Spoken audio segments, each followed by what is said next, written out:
This is Christy Drutman, and you are listening to Brown Girl Green, where I interview environmental leaders and advocates about the importance of justice, equity, diversity, and inclusion, as well as creative solutions to the climate crisis.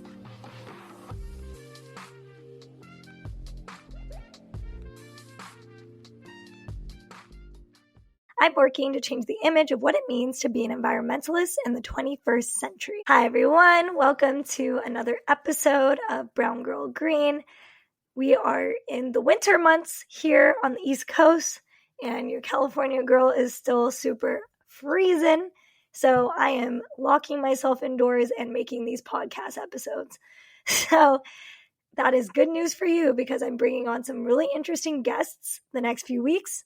And I'm really excited for the guest of today's episode, a friend and a mentor of mine, Daphany Rose Sanchez. She is an amazing community organizer, born and raised in New York City, and she knows all the things around climate, housing, and how to address energy justice and energy insecurity, which we're going to be talking about in today's episode. So, have you heard the term energy insecurity? If you haven't, energy insecurity is the inability to adequately meet basic household energy needs. This has profound implications for health and health equity, especially in Black, Indigenous, and people of color communities. More than 30 million U.S. households are energy insecure, meaning that they are unable to adequately meet household energy needs for things like electricity, gas, or other power sources used for lighting, cooling, heating, and the use of household appliances and electronic devices. Why is this such a big issue, you may ask? Well, basically, if a community is energy insecure, that means that there's already all these previous systemic barriers that are making them a vulnerable population, whether that means that they don't have access to adequate housing, or if they do have a power outage, they don't necessarily have the resources for a backup generator, or during a heat wave, they may not have all of the educational resources of knowing where to go to make sure that they don't get heat stroke. All of these may seem like small factors, but they really make a long-term difference in terms of the lifespan of people living in these communities, the long-term health and well-being of people that live in these areas that are energy insecure. And as we all know, those of you listening to this podcast, energy usage is so critical for our day-to-day lives, for just basic survival. And it is a basic human right that everyone deserves access to. But unfortunately, a lot of people, even here in the United States, do not. Over the past 5 years, between 2016 and 2020, the U.S. experienced natural disasters that cost over $606.9 billion in damages. And this led to longer and more frequent disruptions in power. This was according to data from the National Oceanic and Atmospheric Administration. It's becoming more clear that many longstanding programs to address energy insecurity are pretty outdated. A lot of them were created, decades ago, and they don't really match up to the current needs and infrastructure and lives that people in a lot of cities and areas across America are experiencing today. And so a lot of these programs and policies to address energy insecurity need to be refreshed to address things like energy efficiency, energy equity, and switching over things like gas stoves to electric stoves, for instance, since we now know that gas stoves are not the best for your health either, even though I have a gas stove and I definitely need to switch it over as well. Someone can hit me up and help me out with that. That'd be great. The other end of the spectrum on this is people advocating for renewable energy, solar, wind, etc., saying we need to get off fossil fuels. We need to transition as quickly as possible. Yes, that is absolutely true. But when we're doing that transition, are we really prioritizing the needs of communities of color or people who come from low-income backgrounds? Not always. Sometimes it's just a technology-first approach and community second. But when you're trying to do implementation and you're trying to make things like solar and wind feasible and, financially sustainable in the long term, you have to be able to address the demographic that you're serving. Otherwise, you may actually price out a community or displace them. And we're finding that resilient communities with energy efficient facilities and other distributed energy resources can reduce danger to public safety, security, and health. But many communities of color face unequal access to these kinds of resources, specifically energy generation and battery storage due to, upcoming weather events, or even in New York City a couple years ago with Hurricane Sandy. These things could strike at any moment, and our community is going to be prepared. It remains to be seen. In a preliminary release of the 2020 Residential Energy Consumption Survey data, the Energy Information Administration reported that households with children, renters, and members of racial and ethnic minority groups, specifically Black and Latino households, reported more instances of energy insecurity than their counterparts who did not have any of these characteristics. And we're seeing that this goes even further for people's long-term health and well-being. In 2020, it was shown that nearly 25 million households reduced or went without food or medicine to be able to pay for their energy bills. This is just not right. It's like, what are these policymakers doing to be able to address energy as a human right? It seems that even though we have some of the most advanced technology in the world to give people energy sources, the communities that need it the most are the ones being priced out. What's up with that? So Daphne is going to really dive in this episode about how do we start talking about energy insecurity? How has her company been able to tackle that in a really meaningful way? And how can communities be able to start mobilizing around things as ridiculous as growing energy bills in the face of inflation, late-stage capitalism, and the collapsing of global ecosystems?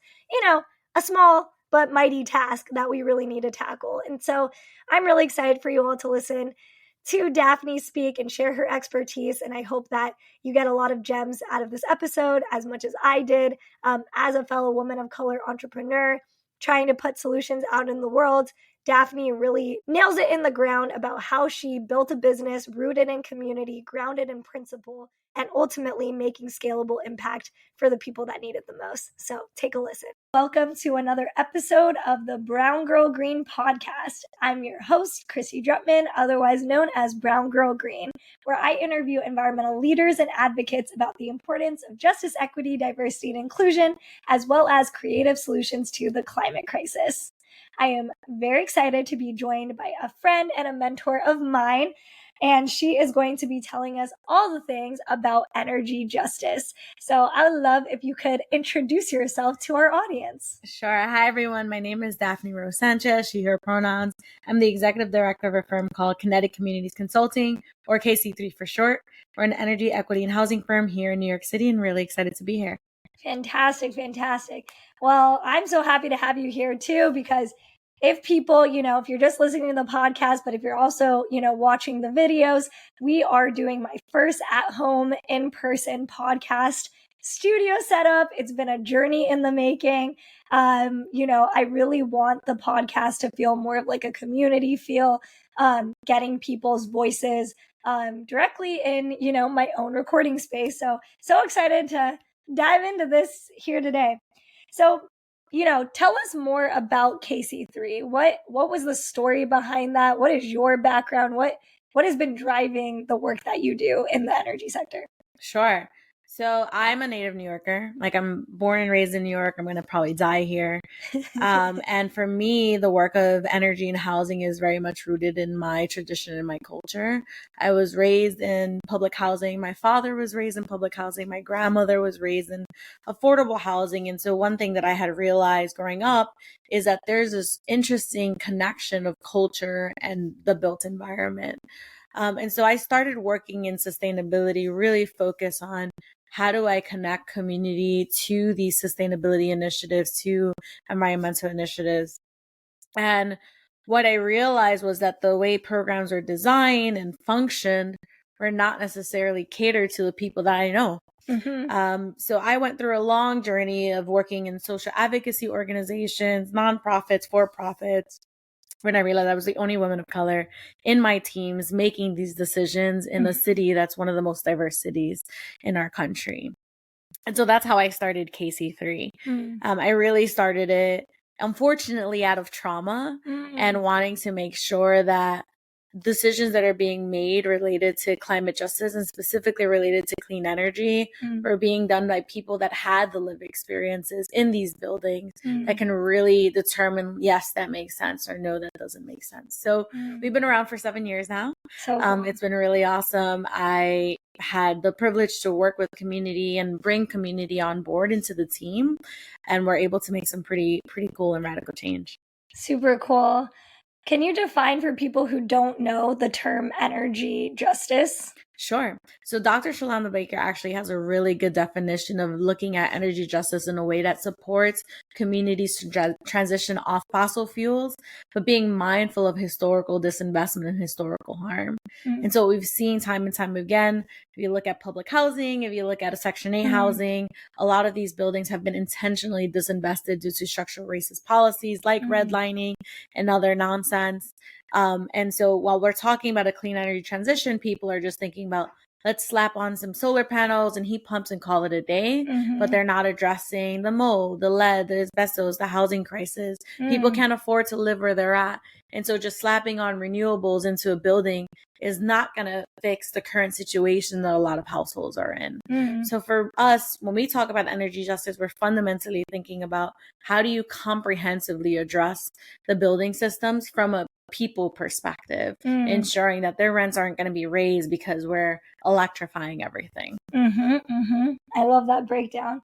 And, you know, when it comes to energy justice, from my perspective, it's like people don't realize that a lot of Americans and people here in the US like don't have energy security. People are realizing that their energy bills are going up and they're like trapped in the system, and yet they don't have access to what should be like a fundamental human right, which is access to electricity. Access to electricity and access to housing should be a fundamental human right. A lot of times when we talk about electrification, people are thinking about, well, you know, bills are going to go up and people are already energy burdened. About 25% of New Yorkers are energy burdened, being Black and browns being the ones that are worse off. Surprise, surprise. I'm not surprised, but people apparently are. And one of the fundamental issues is that people are so focused on like, okay, how do we figure out this energy burden? But people are energy insecure. So Dr. Diana Hernandez from Columbia University, she has done researches for decades on energy security. People can't even afford to pay their energy bill. They're determining if they want to pay their food bill, their housing costs, or their energy bill. And sometimes you can see statistically that folks will rather die in the heat than go and pay for this energy bill because they can't afford it. So it's a real important nexus of how do we ensure people are being transitioned off without sacrificing more of what they don't have. You know, you were saying that a lot of your journey was built out of trauma and anger towards such a broken system. Like, what were the steps that you took to like start developing like knowledge and understanding to build expertise in this space? There was a couple of things that I did. The first one was just like, there's so much access to information. I would say they're behind weird walls.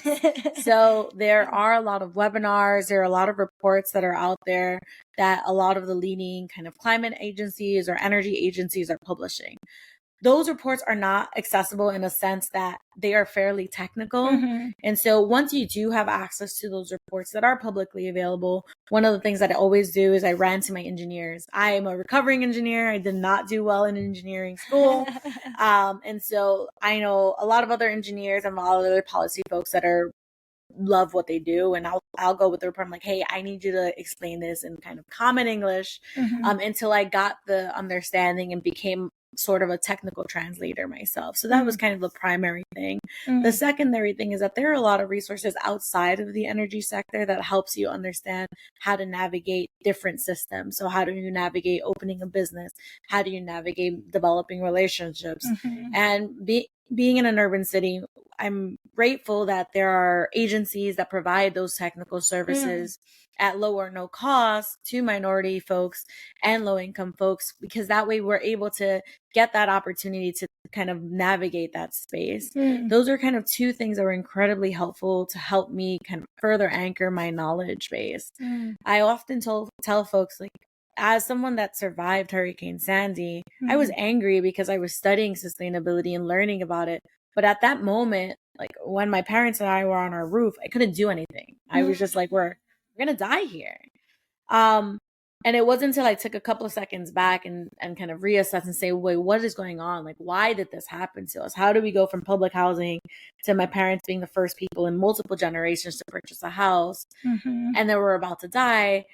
It's because the only area my parents could afford was an area that was previously redlined. And so there's generations of structural racist policies that come into play to that. And if it wasn't for, you know, conversations that I had with different folks and kind of mapping everything together, that I realized like racism, structural racism policies really have a deep seated effect in what's happening today, which is insane. Because people like to wash it off and be like, no, it's not real. Like, it's not what's happening. It's just, you know, it's just unfortunate. Like, no, this is generations and generations of intentional folks leaving people behind. And we're seeing the consequences today. No, I'm really glad you brought up Hurricane Sandy, because I think sometimes people, you know that happened and it woke them up to the need for more climate resilient neighborhoods, or like being able to prepare your community for future natural disasters. But yet, like, you know, there's still all these structural inequalities, right? So it's like, it's easy to say, okay, we want to build a more climate resilient city. But then if you're not addressing a housing crisis or an economic crisis, or like we're talking about energy insecurity, you're not necessarily getting at the root of the problem that like made a lot of these communities vulnerable in the first place, right? Exactly. And it's multi-layered. I think a lot of folks, like exactly you mentioned, there's a housing crisis, there's an energy insecurity crisis, energy burden. There's also this component of folks saying, we want to move communities forward. And the way we can move communities forward is by getting them trade jobs. And I'm like, do you hear how you sound? Yes, that's good. But we're more than just our physical labor. Like, why do we always say Black and brown folks, physical labor, great, check. It's like, no, there's multiple things that people can contribute in the community besides our physical bodies for labor. It's so problematic. Oh my God. That's facts, honestly. Like, I'm going to check myself. Like, you know, even with the passage of things like the Inflation Reduction Act, which I think are amazing strides for our communities. Yeah, it's interesting because people are saying like, oh, like we assume Black and brown folks are the ones that are not going to have college degrees. So they're the ones that get the trade jobs. And true, in a way, I've kind of fallen into that rhetoric too, if I'm being honest, because that's kind of what's being sold and marketed these days. So, absolutely. No, It's the easiest pathway, right? Like the IRA passed, which is great. Right. But how do we use these funds to exist to support the status quo of energy programming? The status quo of energy programming is not designed by people with lived experiences. Whoa. And so we're supporting electrification, but how are we doing that? Right? Are we going to put on solar panels in a 100-year-old roof? Right. It's excessive. No roof is 100 years old. But, you know, the point is that we have to think more critically about what are the decisions being made and how community are given the power to make those decisions for themselves. And, you know, what I think is really incredible about your work is that you also are really focused on cross-sector collaboration. Like, you've had your hand in a lot of different buckets. You've been in a lot of different rooms, from like NYSERDA to, you know, just all sorts of things. I want to talk a little bit more about the importance of that, right? With like your business, like what has been the role of like working with so many different entities and players? Like how have you like navigated kind of translating to be in so many different rooms, and how has that like benefited your business? Yeah, I think one thing we joke around internally is we call ourselves energy social workers. So like we work with our community who are cases, and we listen to the spectrum of things that they're having issues with. And so that gives us the privilege of saying, hey, NYSERDA, hey, utilities, hey, federal government, here's the reality of what's happening within communities. And these are the different steps that you need to take in order to make this right. It's not going to be scalable, right? Because every community is unique. And that's part of the issue that exists, is we want to do this transition as quickly as possible. And if we're doing it as quickly as possible, we're sacrificing some few for the many. But what's been very valuable is we've had that opportunity to speak up and raise those concerns. There's a nonprofit that we work really closely with called NHS of Queens, and they're in Woodside, Queens. And they had come to us and saying, hey, there's some predatory vendors that are coming and saying, do solar at no charge. And we have someone that's going to foreclose their home because the solar contractor gave them a predatory loan. I had no idea this was happening. And we raised this up to NYSERDA where there's like, hey, this is not okay. Wow. We need to make sure that folks that are involved on the ground, that are providing for foreclosure prevention and first-time homeowner programs are more deeply embedded with the energy sector and what's happening so that community members can make an educated decision on how they're engaging renewable companies. And from that, we were able to seek funding and support that organization to upskill their staff really to cool. learn about solar and to learn about roof repairs and kind of how do you assess it Wow. on their own. Wow. And so for us, it's so important to like ensure that the existing ecosystem that lives in community, that's been around since before I was alive, that's been supporting community, can have those tools and that information to ensure that people aren't being extracted on or predicated on. And it's very, very important as we continue this transition to make sure that the existing ecosystem is being uplifted and connected directly to the sector. So that's kind of how KC3 plays that role. We kind of, we hear from the community what's happening, we connect it to the energy sector, and then we step away because we're not there to kind of continuously bridge it. We want them to build that bridge together. Yeah, exactly. Because, you know, the experts themselves live in these communities. Exactly. And it's about being able, you know, when we talk about adaptation and being able to make sure that it's location specific, we have to make sure that we're actually tapping into the expertise of the people that live there, right? And I think that that's the interesting thing, like with the whole clean energy or renewable energy transition, it's like, oh, we just need thousands or millions of solar panels and like that's going to solve the problem. But it's like, but this is actually like in places where real people live and there's actual real life consequences of that, right? I'm wondering, like, you know, what has been, I mean, I love the story you just shared, but are there other stories of like success stories where like equity was really at the center, you're really empowering community leaders and you saw like what a difference that made rather than, you know, some outside agency or entity coming in to impose a project? I'm just wondering, like, if you have any other stories on that.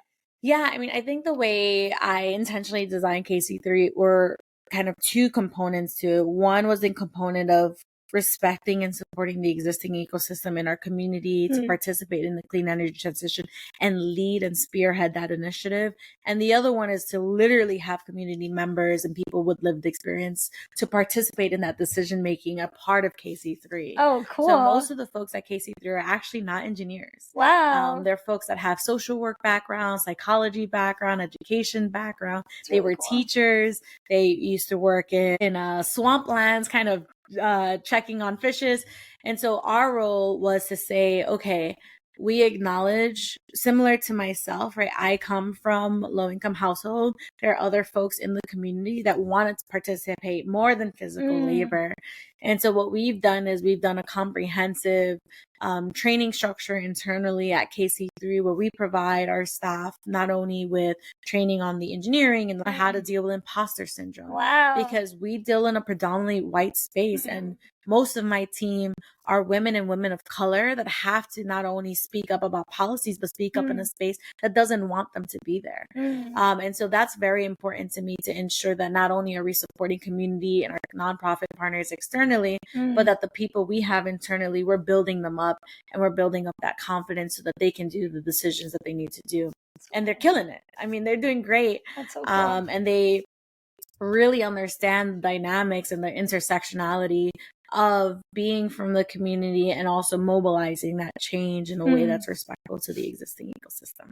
That's so cool. Like you like built that into the structure. Yeah. That's really incredible. It was like a priority for me because I knew working in the private sector, which was a very short stint, that I, being the only woman, the only Latina in their team, providing advice on what to do in affordable housing was so bizarre to me. And the point that people would just shut down my ideas because they didn't align to like revenue ideologies or whatever nonsense would come out of their mouths. I had to take a step back and say, wait, why is it not important to them? It's not important to them because they have no idea what it is. And quite frankly, they don't care. And so for me, I want to make sure that as community members are being uplifted and working with us as partners or as employees, that they don't have to have that self-doubt. And I always tell my team, like, you guys are way smarter than a lot of the people we work with. Trust me. Wow. Because the industry is constantly changing. Technology comes and goes, but people are always here. And so I always help them understand. And with my team, I couldn't do it without Sierra, who's from Cagebird HR, and Patty, who's from my consulting. They're my HR and leadership coach. They together are supporting folks to say, like, you know your stuff. Don't let this person doubt you, because at the end of the day, they're just following the trends, and you'll continue to support the folks that you know best. I love that so much. I mean, you've been such a huge supporter of like Green Jobs Board and like what I've been building. And like, I'm at like the beginning of my journey of being, a founder of, like a climate tech company. And like, we're at like the very beginning of, wanting to scale a company that like is built around, community oriented principles. And I keep hitting like, these walls, due to the industry where it's like, oh, but like, how are you going to scale? Who are your advisors? Like, how do you incorporate that leadership? And so it's just really inspiring to hear that like you've been able to like build such a successful like entity while also like weaving in community partners. And like, I'm just wondering like, how do you manage it all? Like, what are the tools or the resources that helped you? Like, do you have coaches for yourself? Like, how did you like know how to structure that or figure that out? I had no idea. I mean, I had no idea. I come from civil servants family who wanted the best for me. Like my parents, I love them to death. They were just like, go to school and do good and you'll be great. And I remember when I had the conversation with them that I was going to leave the firm that I was in and start my own, they were like, but Daphne, you're at a consulting firm. You're living the dream. Like, it's not my dream. The American dream is not designed for us. Like, if you're Black and brown, this is not for you. And it was a very tough conversation to have with them, but they supported it. First of all, people always came up to me with the concept of growth. They're like, your company can go nationwide. Your model is so unique. If I do that, I'm completely abandoning my mission, my values. For me, again, what I always think about is my parents and I almost died. My grandfather died of asthma living in a factory neighborhood. My brother passed away in public housing. All of these people passed away in housing and because of environmental effects. And yes, this is happening across the country, but it is up to community to figure out and move forward what opportunities exist best for them. And so when people come to me and they're like, well, why don't you scale your company? Why don't you do this? I'm like, success to you looks like scaling. Success to me means something completely different, which is deeper engagement, deeper relationships, deeper support of the ecosystem. So that's kind of one thing that's really hard because people are constantly like, oh, but you should do this. People have so many opinions. It's just so ridiculous. Trust me. But one thing my mother told me is like, if they don't pay your bills, don't listen to them. And I like you're that. Absolutely I love right. that. It doesn't mean anything. And I knew things that I hated. And I was like, okay, I want to correct these. Some things I overcorrected for and I had to realign myself. And then other things, it was intentionally built in. So like I wanted to pay fully my health insurance. I wanted to have a 401k that was fossil free. I wanted to make sure that my staff's internet was paid for. It's little things that I remember being annoyed at other places that I was like, okay, I'm going to build this in now. How much will this cost? And New York City has a small business service program, which is specifically designed for people that live in public housing, people that are low income, people that want to start a business. And they have a whole bunch of like free mentorships and they go through classes. Wow. And so I did exactly that because I was cool. Like, okay, I don't even know how to open a business. Like I was on YouTube being like, how do you open a business? And then I learned about B Corps and I was like, oh wait, I actually want to start a B Corp. That's so cool. And I want to start it in New York because I want my taxes to stay in New York. It's like we pay more taxes than these large companies that I don't even bother naming. And so it was a lot of like learning trial by error and talking to folks that were around me. Like, I had no shame. I would reach out to folks and be like, hey, I saw you've done this program. You don't know me, but what were your thoughts? Okay. And sometimes they'll ignore you and it's fine. Sometimes I've had people tell me to go fuck off, and I'm like, okay. But it doesn't bother me. Again, Doesn't matter. they don't pay my bills. They don't pay bills. I like that. So it was a lot of just, I mean, this is really encouraging, because that's kind of been my process. It's just been a lot of like asking a lot of people a lot of questions. Yeah. And I love that, you tackle imposter syndrome at the root of it, because I think there's so much of that, especially when you're navigating just a predominantly white space and industry. Yeah. How did you just like assert yourself in those spaces, like in this industry? How do you continue? Because I love what you were saying, that like the community members doubt their own expertise, and you're telling them, no, you are on their level. These people with PhDs, trust me. Exactly. So like, I'm just, like when you're going into these rooms, like, what is your mindset? Like, how are you thinking about it? To be completely honest with you, the way I think about it is, if whatever I say, I have nothing to lose, because I live here. And if I get kicked out of the sector, I'm going to still go back to the same building that I live in, still see the same people that I see, and I'll feel good about knowing I tried. And so I walk into that space constantly thinking about everyone here, especially folks that don't have a lived experience. They're here because they're passionate about whales or trees or trying to solve climate, which is nice. It's important. Shout out to y'all that do that. I respect it. But people are dying.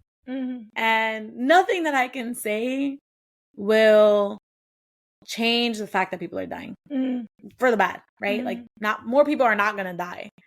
So I go into that space knowing that I have my lived experiences backing me up, and my technical expertise as an engineer, as a recovering engineer.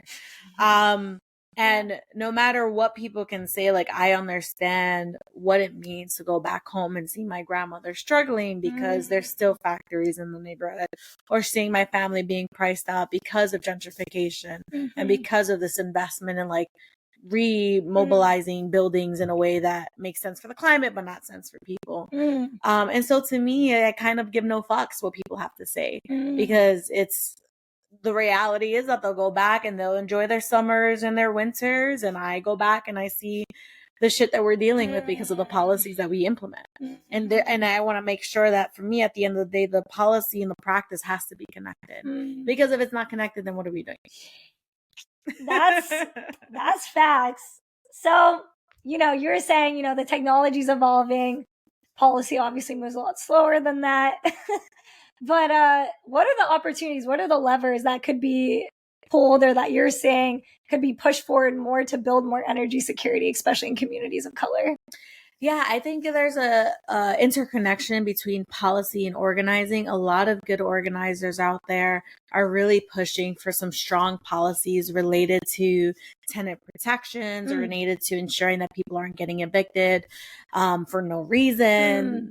Housing Justice is one of the biggest organizations really fighting that. React and Uprose are also talking about, how do we eliminate fossil fuels from properties? So I do think that there needs to be a prioritization and investment on like policy that is sane for low income and communities of color and immigrant communities as well. Because if we go into the immigrant communities piece, that's completely a whole nother thing that our sector doesn't even want to touch. Right. Like, they'll consider communities that have mixed status families a high income family because it's unreported, because they just use census data. Like, that's how problematic the energy sector is. Oh, geez. I didn't know that. Yeah. Like, all of Queens, if you look at, some of the DAC maps, like Queens is considered, Jackson Heights, Queens, and Corona, Queens, it's all considered middle income. Like, have you ever stepped into the neighborhoods? Like, it's super diverse. There's mixed income, mixed status families, and they cannot qualify for these programs. Wow. And so for me, when I think about how do we kind of move forward, it's really prioritizing those policies and the environmental justice organizations, housing justice organizations that are pushing for right things. I think we need to, we need to solve climate today, but we need to, if we prioritize low-income communities, the rest will follow. We don't have to incentivize market rate. Market rate has the resources to move in whatever way they want to move. And they do. We need to really focus on folks that have been historically disinvested in, and make sure that we're not having them start from 100, like meet them where they're at and provide them with the resources that they need, which means straight up just free money to get them to where they need to be, which is not a conversation people like to have. It's not, because it's like, you're like, it goes back to like, oh, providing community resources. Yes. And then that's viewed as social services, which has its own set of like politicization. Exactly. But we can fund other things. So we can fund other things. We can definitely fund this. Right. Because it's like, yeah. And it goes back to this whole thing. Like, if you care about quote unquote climate resilience, don't just do it for like the wealthy communities that are going to be fine regardless. Yes. And that, I mean, that's kind of the story. They kept saying like, oh, we're just going to build a giant seawall around New York City. And it's like, okay. But then it's like, what are we doing in the meantime to like get people prepared to like learn what to do in those situations? And I just think there's a huge lack of funding in, just education and basic, even like disaster preparedness, or even like understanding what options you have during a heat wave. Like these are like things that we can do today instead of like, I understand building a seawall, but it's like, it's also like we can potentially put in climate awareness, climate mitigation, climate adaptation into K-12 education. Why are we not doing that? Right. Like, there's little things that are not going to cost you anything. Right. Rather than like it's a multi-million-dollar seawall. It's just little tweaks that can happen, but it just breaks people's heads. Yeah, it's insane. Yeah, on that note, like, how do you feel policymakers could be doing a better job at ensuring that there's like equity at the center and that they're like pushing for these things? I think the policy needs to come from a human perspective, right? And so I think a lot of times when policies are being designed, it's being designed from greenhouse gas emission perspective, which is important. But they need to think about what are the unforeseen consequences, right? So we want to make sure that, you know, a good amount of New York State has solar. What does it mean to actually incorporate solar in a diverse typologies with diverse financial situations? What are the financial products? And maybe the policy should be focused on like, well, in LMI communities, they're able to receive free solar, or in commercial spaces, large commercial spaces that are, you know, publicly owned, then they can do power purchasing agreements, right? If you're having power purchasing agreements in lower income communities, what does it look like to have consumer protections and a consumer bill of rights, which doesn't exist? And so these are kind of little tweaks that just needs to happen, ensuring that communities are not being left for shit as we're doing these clean energy transitions. And that's so important for policymakers to really think about it holistically. You know, as we go into Local Law 97 compliance this year, there's a lot of quite kind of contradictory to the press. A lot of affordable housing, supportive housing, low-income co-ops, they want to do this work. And we spent a lot of time sitting with those low-income co-ops. A lot of them are HDFCs, Housing Development Finance Corporations. Another nonprofit called UHAB really works closely with them. And we spend months helping them kind of navigate the space of like talking to local contractors, trying to acquire financing. But the system isn't there for them. We've talked to literally over 12 banks for one 8-unit building co-op that was really interested in electrifying. They want to put heat pumps everywhere, and they want to do new insulation, new roof. But all these single banks rejected them because they're not achieving the debt to income ratio that they want. They're not achieving the particular profitability over the loan. And so we go around and we're like, okay, we have people that want to do this, but no one wants to fund them. Why? Because they don't have money. Why? Because they have been historically disinvested in for generations. So we're going around in a circle here. And what we were able to do was we Frankenstein money, right? We took money from the utilities, we took money from the state, we asked city council. We're doing a whole bunch of things to put together this Frankenstein opportunity, which we do for every building we work with. But that's not a solution. This is a clear policy failure, right? That we have to do this. And so as we're talking about how do we support these buildings moving forward and these community members, whether they're homeowners or low-income co-ops, we have to make sure that whatever products, whether it's through the Greenhouse Reduction Fund, whether through IRA, whether through NYSERDA, whether through whatever, it's being mindful of those that will get automatically rejected of the status quo. Jeez. Wow. It's like when you realize like you're like, you want these solutions, but people don't want to put money behind it. It's like, it's nice to say in like a nice speech, but then it's like in practice, it's like, you're not going to actually put the money there because it's like, oh, well, not to those people. Yeah, exactly. To those people. It's like, well, then what are you doing? And then you have people who are very confidently saying in closed door, it's fine. Unfortunately, the tenants are going to have to pay for it. I'm like, so let me get this straight. We need to electrify today. And we're going to put heat pumps everywhere. And people are in a pandemic, dealing with inflation, dealing with a housing crisis. And oops, they're going to have to pay for this too. Like, do you hear yourselves? Do you hear what you're saying? Our minimum wage is now $16 an hour. The average rent in New York City is $3,000 a month. How the heck? Like, that math isn't math. Yeah, no. The math is not mathing.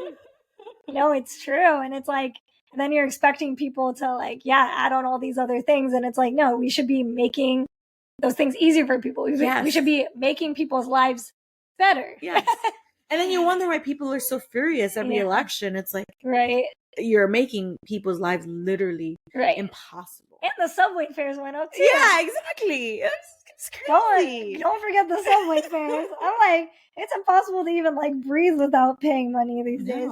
You leave the house and then you're like dying. Positive note of just like, what I love that you're doing at KC3 is like building a blueprint. Like you said, people are trying to tell you to do this nationwide. Of course, for your very reasonable reasons, you're keeping it in your own community. But, I have people who listen to this show from around the world and, across the United States who maybe like want to learn how to like build a blueprint to address energy insecurity in like their own areas. And I know that, keeping it general might be difficult, but, do you have any tips on how they can start approaching energy insecurity in their areas if they're seeing that they live in an energy insecure building or community? Do you have any suggestions for them?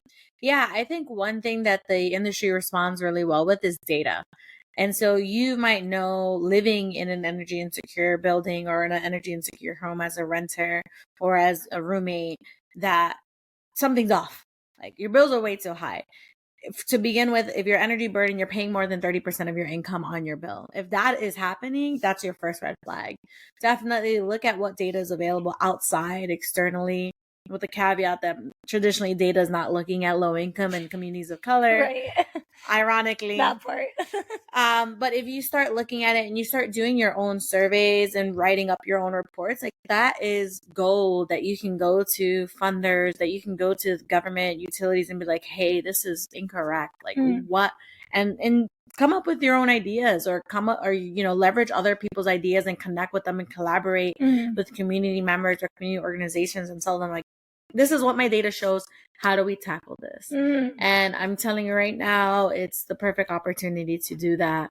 There's a whole bunch of resources out there. Like I mentioned, there's a lot of professors that have studied this. You have Dr. Tony Reams, Dr. Diana Hernandez, Shalonda Baker, and they're more than happy to talk to folks.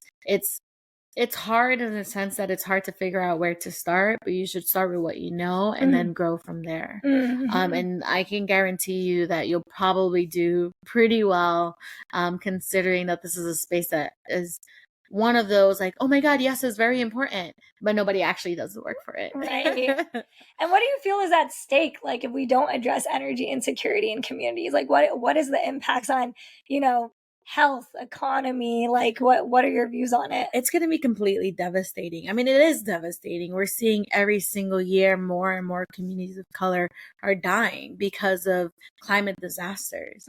And they're probably even being miscategorized because of it too, because there's not enough research. And so really what's at stake is, I tell folks all the time, like a clean energy transition is important, but we're not trying to repeat the same mistake that we're currently in. And we're starting to see that. And it makes me really angry. And so we want to make sure that communities are front and center in these decision makers, because what good is it to convert off of fossil fuels when nobody's living there anymore? Ooh, yes. I think we have to have solutions that make sense for the world we live in today and the communities that have been there.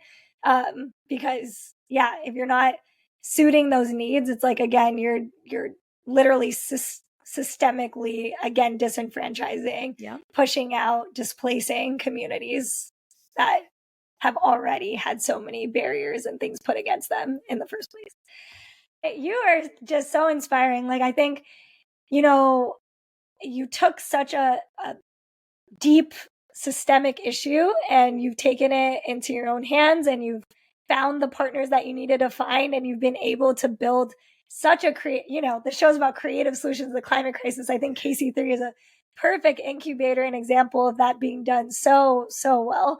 And so I just want to leave on a positive note. Like, what gives you the most hope in your work? It's going to be a common theme is people.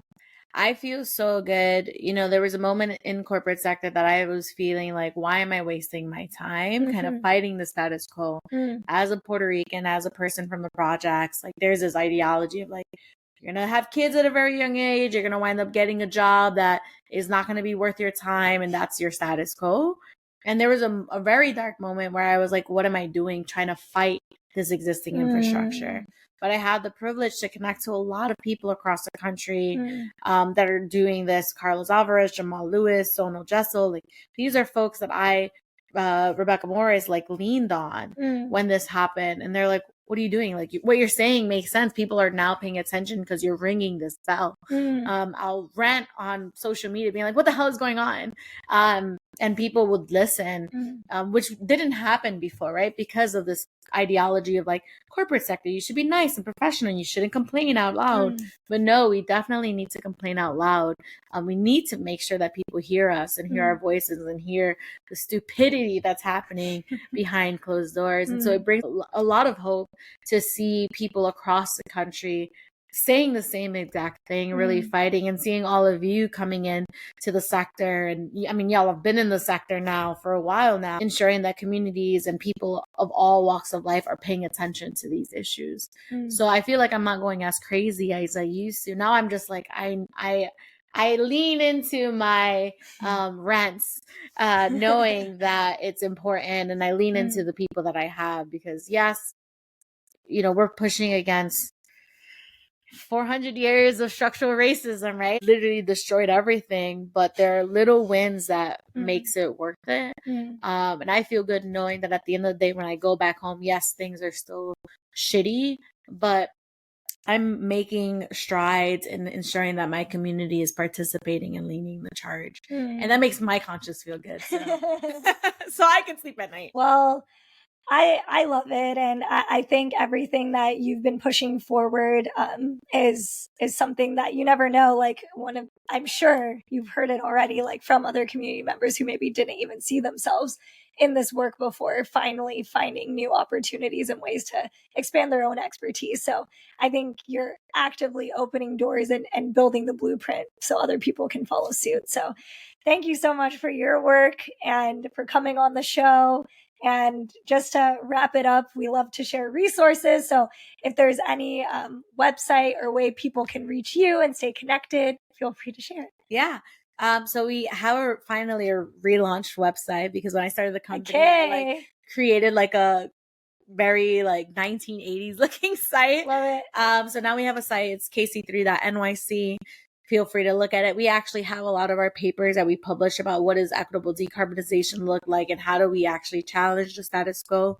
You're also welcome to look me up on LinkedIn. That's kind of where I do most of my rants, which is my name, Daphany Rose Sanchez. So thank you so much for having me. No, of course. Well, you all heard it here. I hope you gained as many insights as I did about energy insecurity today, the need for energy justice, and the need to put communities at the center of the transition towards a more sustainable future. And for those listening, this was the Brown Girl Green podcast. I'm your host, Christy Drutman, where I interview environmental leaders and advocates about the importance of justice, equity, diversity, and inclusion, as well as creative solutions to the climate crisis. Make sure you subscribe to the new Brown Girl Green YouTube channel and the Brown Girl Green podcast Instagram, and stay tuned for the next episode. Thanks, everyone.